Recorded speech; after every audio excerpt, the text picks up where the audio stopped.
पाइरिङैदा अतोप्पा party अमना government सि पाइरक्नबो होनबगी Matang अस्वासिदा अतोप्पा country सिंगना पैसा पिथरक थादरक अदुगुम्बा सिसिगी मनुंग सिसिदि याम चयतनबो मयामसु याम हाइनबो फमसे जे अदुम लेदिबसिने मदुसु deep state नि हाइना अदुम लोबुसु याय अदुगा सोनम वांगसुकी मागी प्रोटेस्ट की मतंगदा सबसाना डीप स्टेट की खुद यावरब्रा हाइबसिमदि हंनिंगाय ओइबा मखकने अदा मालेमगी मियामदा हौजिक इंडिया दा ओइरिबसे इंडिया से सुपर पावर अम ओइरकपा यारिबा अदुगुम्बा नेशन अम ओइबनिना मसी मालेमगी मियामना यामना मुन्ना येंगबा मसीगी कनुसिंसी अदुम येंगजेलगा लैबा हाइतारे अदुगुम्बा लैबा अमसु ओइरिबा अदु मसीगी मतंगदनी सोनम वांगसुकी मागी प्रोटेस्ट सी लाली हाइबदी यारोय मसीदा अदुम अना हजारे ना सारा हेनबदा अदुम लेजिबा अदुम गनी सोनम वांगसुम ना सारा हेन कांदना करिनो डीप स्टेट की वफम से लाइसे सिजु अरुबा मखकनेबा अना हजारे ना सारा हेन कांदना करी की डीप स्टेट से लेखिदबनो सी याम लुई बसवाइ मतंग सिददी हाइबदा याम वारानी हाइतारे अदुगी हजिक मानबम लाइजुना अतोप कंट्री सिंगदा सोनम वांगसुकी खोंजंगदु सगतपगी गफम अमा लाकबसिना मदुगी चिंगनबदु लहनबगी वाने सेंगनमकीदी मसीगी सोनम वांगसुकी खोंजंगसिदा अतोप डीप स्टेट की खुद यारमगनी हाइबदी आई थाजबदि ngamde adubu yaromoy haibasung ngamde haitare ko adu sidi masigi kuchidi am sangre haitare aduna chapsana haibasung ngamoy adu hari but pointi india da kari uri bage haibase malem gi miam da yengduna le habsine malem sidi ki india gi lengang na kitang sorak pakanda malem gi atop leibak sina kudung sapse adum logi biya haidi kut thingjina bagi tanza ama phangane be hojik la iba कोई cockroach की वफम से लाप कासीदा से अतोप लेबाकना मसीदा अमुक sponsor तौरओय हानियाय जु लेते मरमदी India तुगाई bye से अतोप लेबाक खरगदी मसी जु अपाम ओइगदुइने अदुना मसीगुम्बसी ओइरमलोय हानियाय जु लेते अदुना कॉकरोच की वफम से लाप कांदनी इंडिया गवर्नमेंट जो ख्वाइदगी कोक चिकबा अमु ओइबसे अदु मसीगा मरी लेनबा खोंजंग सिंगसिजु मसी हजू पाने गवर्नमेंट पामदे मरमदी मसी हेना खोंजंग से हेना चाउथोरगदी साई हाइगिबदो अदुमाइना अतोपा युमथंग नरिब लेबाक सिंगसित ओइगिबो फिबमदो खुसिदसु ओइरोय हाइनिङाइ लेतबनिना मसी यामन कीजब याम चेक्सिनिङाइ ओइबो फम अमदी ओइरिबनेबा मोदी लेंगाक्सी हजू सिगी इहौसिनबु हंद्रबा धर्मेंद्र प्रधान सी सुम कनखटलगा लैरबा औ तागदी कॉकरोच की खोंजंग सिजु हेंगलक यारी अदुगा अखोगी ऑपोजिशन पार्टी की मोइना यूनाइट तोगरे हजूकी ऑपोजिशन सिजु को एक्सेप्ट एएपी अन डीएमके नतना अतैदी यूनाइट तोक्सलगा मसी खोंजंग सिदा सपोर्ट तो यो फम लाइदन को अदुना मसी सुप कंजल अगदी गवर्नमेंट सिदा ओहेंदबो मैम सु ओइर पियारी अदुना मसी चु मतम चाना येंगोबु चुम्मी अदुगा चपचाना मसीदा सोनम वांगसुकी अदगी कॉकरोच जनता पार्टी की हजूकी खोंजंग सिकी मतंगदा हजूक मकी ओइनदी अतोप कंट्रीज इंदगी डीप स्टेट की ऑफम लेब्रा हाइबदुमदी आई लेबा मानदे हाइना लोंजे अदुगा लेरमोय हाइबसु यादे इंग साइदम हाइजबदुनी मसीदी यामना अचौबा खुद अमगी मनुंग लेबनिना हेते मिचम मने हेता हाइबसि याम दु पोट अमखकने अदुबु ओइरकलिबा मागी सागी नेचुरल रू अदु येंकांदा मसी अदुनी हाइबदुदी सोइदना मकी हाइनर खिनेबा अदुबु हौजिक मकी ओइनदी मसी डीप स्टेट की ऑफम सिदी मसीदा पुशनबदा कितंग ngनमल्लिब्रा हाइना खले अदु मणिपुर की कॉन्टेक्स्ट अखोइना सिसु याम कन्ना हाइनगिबनी मणिपुर की कॉन्टेक्स्ट इरांग थोखरिबा मयाम सि अतोप कंट्री सिंगी खुद यावी मसी डीप स्टेट की खुद अमसु यावी है सिदा बीजेपी की डीप स्टेट अमसु मणिपुर की सिदा लेब्रा हाइबसिनी मयाम हाइनगिबसे अदुगा कुकी सिंगी माइकैदा अतोप कंट्री सिंगना सपोर्ट पिरगा मदुसु अतोप अनदर डीप स्टेट अमा लेब्रा मदुगी मरम मदुनु मरम मोरकांदा डीप स्टेट अनिसी कोई समझिन्नबा यारक्तबा हाइतारे अजुगुम प्रॉब्लम अमा लाकपदगी मणिपुर कन्फ्लिक्ट सिंग असि फावबा लोसिनबा ngамदना लेब्रा हाइबसिगी सिगी मतांगसी लाखरिबनेबो अदुना मसि याम लुई अखोइना डीप स्टेट ने हेनंदा हाइरुबसु यादबा अदु मदुगी मणिपुर की कंटेक्स्ट दि डीप स्टेट अमा लैरे हाइबसिमदि मियान मदुम हाइनरे अखोइसु दुम हाइजरिसिनी मसि डीप स्टेट की खुद अमा याव माले अदुना ngasi फावबा इरांग से लोसिनबा याद्रिबसे ngамद्रिबसे मधुननी ऐना हाइबसी लालोइन खल्लेबो अच्छा अनदर मितैगा कुकीगा अदगी कुकीगा नागागा सी मथंग मथंग मथंग मथंग सुम चथरगा सुम हेमचंद्र तम लाक्सगे ओजा हेमचंद्र हाइरिबा खोगी रूलिंग अमदी ओपोजिशन पार्टी अनिगी प्रोटेस्ट तौबगी मतांगसी ngasi ngasi maksu khoina thengnajabada itanagar dasu BJP की प्रोटेस्ट तौब उई मसी उरई सिनदी तसेंगना अखोगी प्रोटेस्ट तौबदा रूलिंग पार्टी की चीफ मिनिस्टर अमा यावरगा मागी MLA सिंग यावना फंगलकपा हाइबसी लेबाक से मखोइना रूल तौरगा मखोइगी शासन मखादा लैरिबनेबा सिसु मखोइना फमी से अखोइना उबदा मियामना येंगबदा मसी हाई कमांड पिरक्पा ऑर्डर ने हाइबसी ओजा मसीजु या मयेक लाबा एग्जांपल अमखकनेबा नॉट ओनली इन मणिपुर खक्तदा नतेबा इटानगर दा हौरे उरे मसी या मयेक लाना अददगी अमुक हाइबा खोगी कॉकरोच जनता पार्टी की सी हौरे इसी राहुल गांधी अदुगा केजरीवाल मखोई अनिगी अचौबा प्रेशर यावरी हाइबा वाफम अम थमी अदुदा नतना मसी BJP की माइकैदगी याम फोंगना दुम ओजा न थंबिगिबदुनिको हाइबदी श्रीलंका बांग्लादेश अमदी नेपाल दा रिजिम चेंज तौखिबगी जेनजीगी इहौ सिंदु लाकनबगी हौरकपगी मदुगुंबा इरांग सागतपनी खोटपनी हाइबसु दुमक थम्मी अदुना नाकलमरोमदा येंगुरकांदा करी हाइनी इवन लैरिबा गवर्नमेंट सी अदुमक कांग्रेस की मतमदसु मंगाइरे ओजा BJP की मतमदसु मंगाइरे कांग्रेस हजिक BJP की मतमसिदा BJP का मरी लेनदबा BJP का नकनदबा कनादबु ठिका पीगे करी स्कीम की कानबा फंगे ओजा अदुगा कांग्रेस की मतमदसु कांग्रेस ना पालिंगाय मतमदसु कांग्रेस का नकनदबा मी कनादा ठिका पीगी स्कीम फंगेबा सीना ताकपदी हाइरिबा अल्टरनेटिव अनी सिदा खुदोंग चाबसे दुमक लौनदना लैरिबा ओजा अदुदुना अमुक येंगुरकांदा करी हाइनी येंगबदा थोइबा मणिपुर की असुक चाव इशू से डाइवर्ट तौरकांदा नीट की अंगांग त्रामपन सिबसे ओजा लाइन लौबा यादे अदुमकपु करी हाइनी भारत छोड़ के चले जाओ हिंदुस्तान छोड़ के चले जाओ काइन तौदना पूरा इशू से करी हाइनी येंगबदा अंगांग मचा यामना इमेच्योर ओइबा न तौगदबा अदुगा दमी गवर्नमेंट ने हाइबदा चप हेक चाबगी अचौबा एग्जांपल अमा हाई कमाना फमु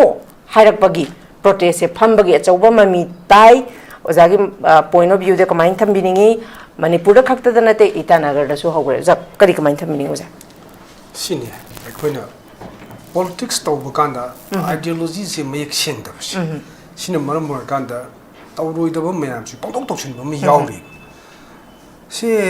कॉकरोच जनता पार्टी की वफम से सिसु सुप्रीम कोर्ट की सूर्यकांत yes चीफ जस्टिस मासु लास्ट बुदी माना हागिबदो असुमदनी न माना सेमदोगबुदी हाय माना कॉकरोच ने पैरासाइट ने ना खोगी थब फंग्रिबो नारू सिंची हाय बुदुदगी सिगी कॉकरोच की इहोज लाखरे मसी लाखप कांदा इंडिया से थक थक निकपा हाइतारे अदुदा नतना खोगी गवर्नमेंट पाइबा BJP दसु साइगी ब्लो अमा मोइदा लई हाइतारे लाकीबम सु मोइ फावे अदु मसीगी इहोसिना सुमि हंजिलगदी नेपाल की बांग्लादेश की श्रीलंका की अदुगुंबा फिबम अमा लावे हानिंगाइसु लेते मसीसिदा राहुल गांधी यौसिलकपा हाइतारे कांग्रेस पार्टी ना साइगी CJP की खोंजंग सिंह सपोर्ट तौब मानबा मगोंदा मखोइनसु प्राइम मिनिस्टर की रेसिडेंस ममांग द संगलुबा खोंजंग दुनेबको मदुगी मतुंगदनी हौजिक BJP न अमुका याम कन्ना यानिंगदबा फोंदोक्तन रिएक्ट तौरेसि मसिने अद BJP की प्राइम मिनिस्टर की ऑफिस ममांग द smaina Rahul Gandhi na luchinga protest sama jathakre aduda police na phare mas aduda ngasi ngarang viral loriba amaka ai panjage ko phabada yauriba police personnel sing duna koigi Rahul Gandhi gi nakong sanghilla ga haidi phana sigi government se muthala se and hiram Rahul Gandhi masamak na miyam da haiba amaka iju tare aduna tai di wai police personnel sing security personnel sing du di makoi gi mathak thongba sing ne pibo order du in bai je phagera chumgera langera moi induine ba madu gi manung da makoi gi puning da di government se yaning da bo power bra haiba gi wang se lai adu gi phim du na ko adu ga amaso hainingi BJP na kwai gi ki ba se Rahul Gandhi wer male Rahul Gandhi na protest to buda BJP na panba state sing da su adu gi khongjang du gi mayak ta protest to ka na hai bo manba adu ga chief minister yaw na ka dharna phang ko pusi masina ta idi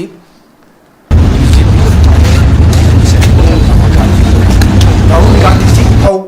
phaujar oi da ko BJP na namdana phawandana mathangda prime minister or piya gi pibam du ne la ka do mase moina mu sembal ka do riba mase Rahul Gandhi gi mayok ta tawribra Rahul Gandhi sagot libra isia sisu hangbiyara ne ko adom BJP gi manungda Rahul Gandhi gi maning haidi Rahul Gandhi da support to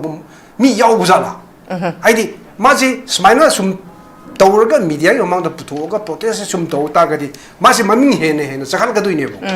madu ta na ba BJP mak ta su sin ba yawra yawram ba su yai ko yawram da ba su yai masi mokhoina chathari ba even Rahul Gandhi ki protest gi mayok ta Manipur da chief minister yauna siki main to protest sama sangjil lakpa adigi rally ga chakalakpa rally tu chumna chatadana Congress bawon mamang da sangjil laga sigi kanaba hoba man bagi mawong sumno uba masigi gumba rally se handak kisina BJP na lengak par ko matung si sa akoin uza basi ani rak shubni no ui mamang da 2023 war mane adu da su amuk BJP gi rally laga Congress bawon gi thong get kawram mi kolam mi tawna ba adigi mai tharam mi kolam mi ka tawna ba amsu legi bu aina ngai di moi demand se Congress to wina tawrazala Congress na pingam duira hari ba moi gi demand se ruling party na demand se tawra agadi madu kana na pigadege Congress na pigadra si so wang am khang ne bo ko ada som da chief minister yauna dharna phangale adu re Rahul Gandhi na protest ye makha sum chathar agadi prime minister su home minister su dharna pham ga doira si hangba yarak tro adu makki phamak to di mande adu targa su si di hangba yare hai bani Manipur da chief minister ramana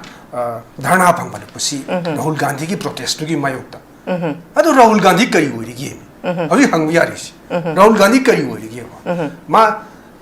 opposition ko gi di leader am si mangai ba adu ma ga hana prime minister oiram basu natte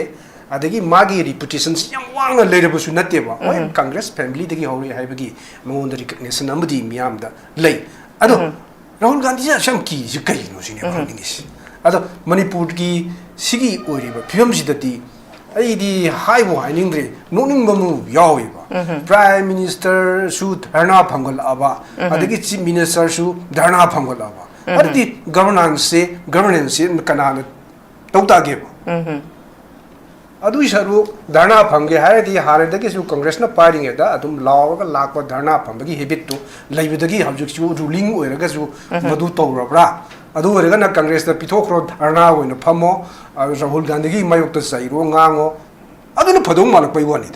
adu sigi phim sidadi yam noning ngak pa hai tare adu ga atai tai BJP gi karmi singna hai tare protest tor pa duna makhala ma oi adu ga ruling gi magai da lenga chu pari ba sin minister ju oi riba degi minister sing sina dharna ga phangol la ga tawbusi masina taidi quite a key, but say, I say, Rahul Gandhi is oire. I don't must say, keep him talk to the Kiraira. Aide Mukogi Asoiba Mayam Duna, Asoiba Mayam to the Congress Party no Kudong Sabasi, Lograne. Adu target D, my Mayota, see Lao was in a Zoom, Katraka Habi Kolonoma, with the power of Pazala. Other Nitki what hope she la Bakanda, Nitki say, Masi, Tawina Uyanba, Amo Uibra, Sinabahanga Durise. Wahang Masagi social media da Tagalak 410 question Dugi Manunda 122 140 si Chamana Kaladi Madu Suivagi Uib Natieva. I did suppose a push rise the Haragana, metric key questions Siambakanda, metric key questions like Tumagi Manunda Siamduini. Madu Siambakanda, Kogi Oza Amana, Siamba question, Sida, Manaba question. Karadi Yogone was with Madumona question leak we have dear. No ma could get the council secretary Pamina Baganda, Mana Higum late. Masida logical question in a Yauri. I did late to move the pra Yaudova. Adugumba question Sita, Chamana Ragadi, Madu question leak we, Hainin High. I hide like to among the Shamba question to the I am Louis Mana never. Why you attack Muslim doctrine didn't Manata do nothing. Rutaba like the Yaw Yaudaba, Marie de Lanaba. Adugumba question seemed to leak or agadi. I did Madu Chapman in the social media, Natraga Kanagumbas, Satrosing the Pirate Lagadi, Madu question leak, Loganina, Mina Hypam Tinaki. Adubu, Siki Kesi di 140 Gizang, the Chapmana Kalagadi, Madudi Masida. Subchannel liquere Hybeneva. Madugi responsibility to Sagi Mukogi exam pang to iba authority to Adu Yinjin Bamuchangeva. Makoi the Gilli or Natragadi. Kradi we do know. Madugi moral responsibility to Education Minister, Union Education Minister Dharmendra Pradhana Lobby Hybenita. Yes. Shena Haragadi Maduneva. Masu moral ground Hyvam to e. I pump Tadoge, Patraga Partina, Yaya did just another case. Although my issue, moral responsibilities, no home to ease. Although she see the need, how's it politics? Toliba Mayam say, moral responsibility Yaldova, I think political ethics Yaldova, Mayam Sinasangila, Gansida, Kogi power, she pirate pagumno, Urupse. She, I want to ina, among them as I. Pankre, Bankim Nasuko, Yamsana, Lal Barusa says the Horaga, me, Mayama, moral responsibility, Louraga Pum, Tadoki, but like here. Yes. Makoidu, Miamna, Adum Uyeva, Moi Mashamna, Lal Barusa, the train accident, yes. Lal Barus Sastri, Masamana, Tomba Natesia, Nidoin Kangem. Ado, my responsibility to man, Lozayem. I did. Aina Aigi department sida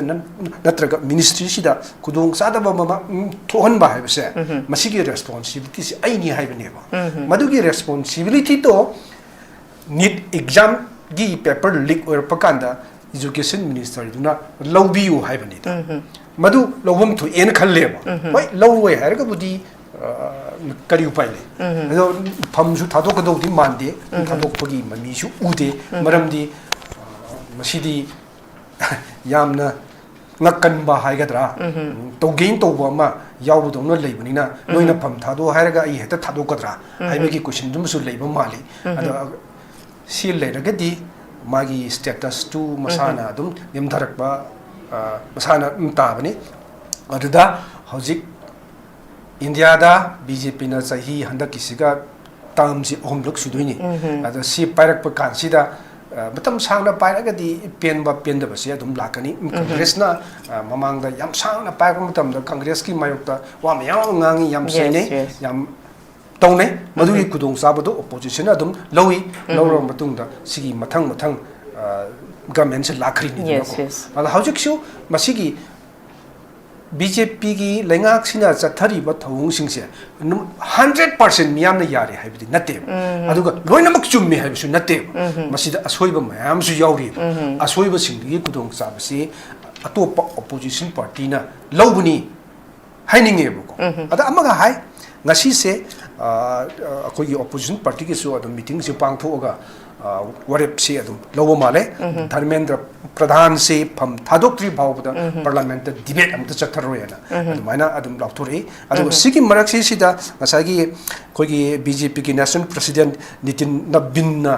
yam hai maana su yam phajaba manba tabada di yam nungai ba haitare ko sisida debate tawsi lik uri duki apapata do nainasi adugi responsibility kana ogede ke do laptop si haibina chingo pham se pukalaga debate tawsi haiba kanda Congress party na sielaga leisine ma haisi adu siele aduga irang saga laga leiri sine si hoi ruling party moina di masi haibam thopuni moina kiri si khogi maningda amalari base CJP se masigi movement sineba yang maruina kiri se adu masigi movement sida masagi Congress amu yausilak base sisida amuke hena pakatba male aduna masi anyhow namduna ba honarak to male aduga pham thadokgi ofam sisu lagedaba mande aduga miyam gi oina de masigi moral responsibility se lobu chungunian khale madu Congress party gi lengak ni le sorry BJP gi lengak ni le se BJP na masigi responsibility se lobam thui aina asmai thamjage okay thaga cheruza loishilak pada oza Hemchandra da lakjage oza Hemchandra ngarang BJP gi khoi gi phami ba protest khoi gi phambada khoi gi oza sarat na phongdokhi ba wapham amada su hairi ba khoi gi Prime Minister Narendra Modi gi residence magi mamangda Rahul Gandhi na phamba khotpa masida hai da ba wahai ke ama hai basi prithvi gi tongan ba maphamda masi yamna ikai piba adumba wafam am khangni aduna mama samangna masi lale so haigadabani aduga haidi Hindustan je thado chat khro kai ba wahi mayam su oza sarat na su dum thambiri ko sigi matang da khogi ngasai gi influence to bagi matang chi da ngasai ECI bu oiro CID bu oiro CBI bu oiro NIA bu oiro adadagi di khogi judiciary bu oiro aduga khogi ngasai gi fourth pillar oiriba khogi media house isu pura godi media salt media na national media sing si salt media yamba oirabane ba sigi matang da kari haini even nahan sigi protest hobo matang da republic ki khogi Anap Goswami na thamgi bada deep state ki wafam makhaksu Sonam Wangchuk na tawri si aduni adani America ki khut yawi du haibagi sigi matang si da lakadori si da hauzik Sonam Wangchuk na tawramba hariba hunger strike siga Delhi ga protest sigi siga mari leine na US ki New York ki amasung San Jose ta Sonam Wangchuk ki solidarity utpa oina protest tawbasu haukibagi pawsu za leire ko sigi matang je sumaina deep state ki wafam amsu pasal e adui taragad masimaina hariba New York taga aduga hariba San Jose taga solidarity utpagi oina protest tawba horak pa haibasi Modi sarkar gi oina di masi afaba paw masu oiraktaba yai haidana miyamna su dum assessment tawnari sigi matang sida di dumak kari haini handaki miyam gidamakta future gidamakta hunger strike tawi basi matang da su masi China na du ada hai miyam amsu allegation tawi sigi matang si khoigi Prime Minister Narendra Modi gi oina BJP gi oina di kari haidi sum kiningai oiba threat oiba kari ozana assess tawda kari di oza thambiring kamai tawi hoi sida deep state ki wafam ma lak basi waram basu yai deep state ki matang si yoraga di masidi yamna complex oigre yamna lure haitare kana na tawri no aiju haibu su yam waga da ba aduga madu puthokna bo hona badasu madu chapchana madu oirabra haibisi su praman pibusungam boida ba haitare aduna maswai matang si leibanina madom da yam kana sanghindraga su India gi election politics amum lakpa kanda atopa foreign countries ingi khut me am yawi habisi koina dum udna lai ko sagi party amana khogi government si pairing ida atopa party amana government si pairak na bo honabagi matang aswaisida atopa country singna pesat pitarak thadarak pa adugumba sisigi manung sidi yamna chayat na ba mayam su yam haina bo phom se je adum lady basini madu su deep state ni haina adum lo bu su yai aduga sonam wang sup ki magi protest ki matang da sabsana deep state ki khut yarobra hai basimati hangningai oiba makhak ni ada malem gi miam da hojik India da uiri base India se super power mo oirak pa yari ba adugumba nation nam uibani na masi malem gi miam na yam na mun na yengba masi gi kanu sinsi adum yengjel laga leiba haitare adugumba leiba amsu uiri ba adu masi gi matang dani sonam wangsup ki magi protest si lali haibadi yarwe masida adum ana azare na sara yenbada adum leiba adum gani sonam wangsup na sara yen kan na kari no deep state ki phom si lai si ju aruba makhak ne ba ana azare na sara yen kan na kari ki deep state si lai da bano si yam lui ba swaim tang si da di haibada yam warani haitare adu gi hajik man mam lai juna atop country sing da sonam wangsup ki khongjang du sogot pagi go phom ma lak basina madugi chingna badu lehen bagi wane seng nam ki di masigi sonam wangsup ki khongjang sida atop deep state ki khut yarom gani haibadi ai thajaba dingamde adu yarom moi haibasung gamde haitare ko adu sidi masigi khut sidi am sang ri haitare aduna chapsana haibasung gam moi adu hari point ti India da kari uri bage hai base malem gi miam da yengduna le hai base malem sidi ki India gi lengang na kitang sorak pakanda malem gi atop leibak sina kudung sap se adum logi bi yai hai di kut thingjina bagi tanza ama phangane be hojik lai ba ko ye cockroach ki wa pham se lakpa ka sida se atop leibak na masida amuk sponsor tor oi hani ai ju leite maram di India tu gai ba se atop lebak khargadi masi ju apam oigiduine aduna masi gum basi oiram loi haingai su leite aduna cockroach ki ofam chi lakpa kandani India government na jo ji khwaidagi kok chikba ama oi base adu masi ga mari leina ba khongjang sing ji ju masi haju pa ni government sina pam de maramdi masi hena khongjang si hena chawthoragadi sai hagibudo adumaina atopa yumthang nariba lebak singstu oigiba pibamdo kuisida su oiroi haingai leitabani masi yamna kijaba yam chekshiningai oiba fum amadi oiribane ba modi lengak si hawjik sigi ihosina bu handraba dharmendra pradhan si sum kankatlaga leiraba awi tagadi cockroach ki khongjang si ju hengkalak piyari aduga khoigi opposition party ki moina unite to gre haju ki opposition si jo ko except AAP and DMK natana tai di unite to laga masi khongjang si da support to yo from lai dana ko aduna masi sup kanjel agadi government si da ohinda bo mayam su oir piyari aduna masi chu matam sana yeng hobu chummi aduga chapchana masida sonam wangsup ki adagi cockroach janta party ki hajiki khongjang si ki matang da hajik maki oina di atop countries in the deep state ki ofam leibra haibadu mati ai leiba mandi haina longje aduga leiramoi haibasu yade inga saidam haijabaduni masidi yamna achauba khut amagi manung da leibani na heta micham mamane heta haibasi yam du pot amakak ne adubu oirakli ba magi sagi natural ru adu yeng kanda masi aduni haibududi soidana maki hainar kine ba adubu haujuk maki wenadi masi deep state ki ofam sidi masi da pushon beda kitang ngan malli bra haina khale adu manipur ki context ta ekoina sisu yam kana haina gibani manipur ki context ta irang thokriba mayam si atopa country singi khut yawi masi deep state ki khut amsu yawi haina sida BJP ki deep state amsu manipur ki sida laibra haibasini mayam nagi base adugo kuki singi maikai da atopa country singna support piraga madusu atopa another deep state ama laibra madugi madunu maram morakanda deep state anisi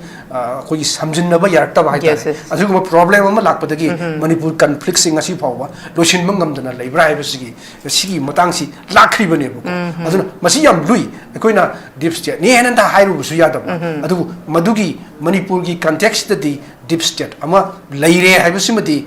mian madum hainare kuisho dum haijari sini masi deep state ki khut ama yawa male aduna ngasi phawa irang se losin ba yadri base ngamdri base madunani aina haibashi laloina khallebo aja another mitai ga adagi cookie ga naga ga si mathang sum chathar ga sum leiri se mase manungda karino ma leiri haibani da deep state ki hom duma yauri BJP ki deep state oidura India ki deep state oidura adagi foreign country ki deep state ki khud oigeduri haibase swasi dadi amadi leire haibsimadi akoina manipur context tasti loba yare aduga haujuki oriba national ki issue oriba sigi matang sida sabsana deep state ke khud yarobra haibsimadi haibda kitang man malina swai thamsage. Okay, thank you very much.